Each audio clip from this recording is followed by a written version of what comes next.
Nioh is the latest installment of the run around dying a million times until you stop sucking genre, aka another Souls game. And with that information, you would no doubt be able to guess what this game is all about. Die, die, die. Then after a while, not die. Why does this process never get old? While Nioh borrows a lot from its big brother Dark Souls, it still has many new elements on offer, most of which work exceptionally well. If you like this style of game, then playing this is a no-brainer. Check it out now. Unlike the Souls series that hides its rich lore around every dark corner, Nioh throws a story in your face from the get-go. You play the role of William, who's on a journey to rescue his spirit guardian who's been captured by Edward Kelly. He has his own evil motivations and is the game's main antagonist. Story cutscenes are shown before and after the main missions, but to be honest, I had no goddamn idea what the hell was going on. Huh? Who are you? Where am I? Are you that other guy? Are you good or bad? How do you pronounce your name? Okay, I'm just gonna flick through Facebook while you finish talking gibberish, completely confusing me, then disappearing for the rest of the game. I kinda had the basic idea in that you're chasing someone, but the story is delivered so horrendously that I missed all of the fine points. And you know what? I didn't even care. But that's okay, I really don't think that Nioh needed a story at all. The game had plenty of other more addicting features that kept me entertained.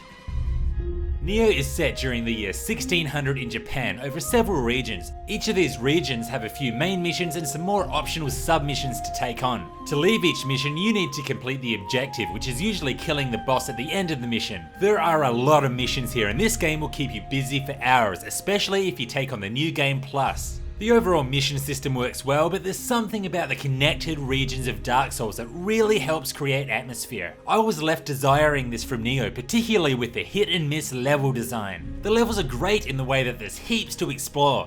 Each level has many hidden areas to uncover and Kadama to find.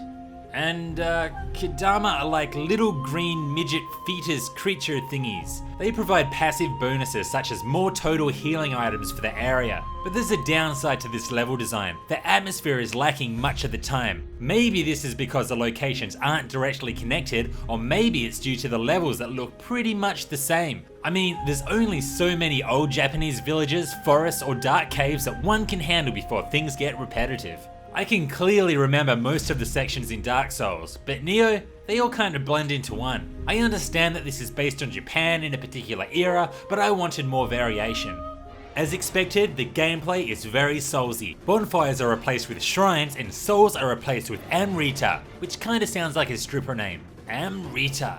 And yeah, you still have to think about every single encounter, else you could die in a split second. While the similarities are plentiful, there are still loads of unique gameplay features that push Nioh far beyond Dark Souls. Firstly, there are 5 weapon classes, each which play completely differently. It is the depth of these weapons that really allows Nioh to shine. In battle, you can set William in either high stance, mid stance, or low stance. Each of these comes with not only their own attack set, but also some passive advantages and disadvantages. For instance, high stance has more powerful attacks, but at the expense of your defense and evasion capabilities. Low stance is the exact opposite, and the mid stance? It's in between, but you could have guessed that because you are a genius. Effectively changing these stances at the right time is crucial in both surviving and dealing lethal amounts of damage. Learning all of these stances will take quite a bit of time, which is why I chose to stick to one weapon type through the entire game. Even at that point, I still felt a lot of my movements and stance changes could be improved. To add to the depth of battle, various weapon techniques can be learnt and equipping different moves can greatly change how you fight your enemies. Add this to the magic techniques, ninjutsu skills and spirit guardians and you have yourself a very deep, addicting battle system. However, there were a few things that need some serious adjusting. One is the oversensitive aiming system, which can take some unnecessary time to land headshots or even hit your enemy at all. But even worse is the cheese. And I'm not talking about brie, camembert or cheddar. I'm talking about the abilities that allow you to cheese your way to victory. There is one particular skill that significantly slows down an enemy's movement for quite a long time. Throw this on a boss and you'll be able to take it down in no time with your eyes closed. I really cannot believe that there haven't been more patches to address these issues. Putting all of the cheese aside, the boss battles are brilliant and these were a true highlight for me. Many of these battles are hard, particularly at the start of the game. There is a real requirement to learn their attack patterns and find their weaknesses before standing any chance of survival. Like the Dark Souls series, there's an unparalleled level of satisfaction that you get when you beat a tough boss after being slayed countless times. These bosses look awesome too. I always got a knot in my stomach when coming up against a new boss for the first time, whether it be this oversized ball of fat or this hottie.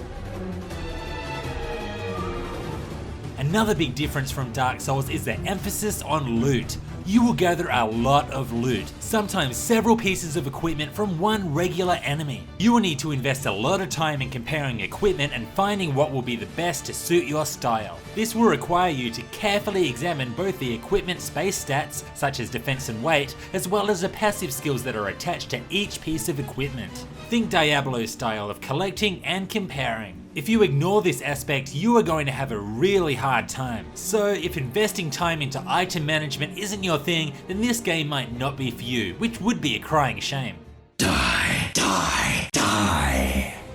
Nioh is an awesome Souls-like game and should be played by all fans of the Souls series. While presenting many of the core mechanics expected in these sort of games, Nioh still manages to add loads of unique features to keep things fresh. The addition of 3 stances and ability customization greatly contributes in creating deep, addictive gameplay, and this is particularly emphasized with a large variety of great bosses. It's just a shame how easy it is to cheese your way to victory. There is also a lot to do in Nioh, and uncovering all of the hidden secrets, forging the best equipment, and taking on the most difficult challenges will take a lot of time. There is a lot of good to say about Nioh, but also a little bit of bad. The story, or what I think was a story, doesn't really work. It's confusing and was something I wanted to skip at all times. The level design also gets a bit samey after a while. They're all well constructed, but far too often one level just blends into the next.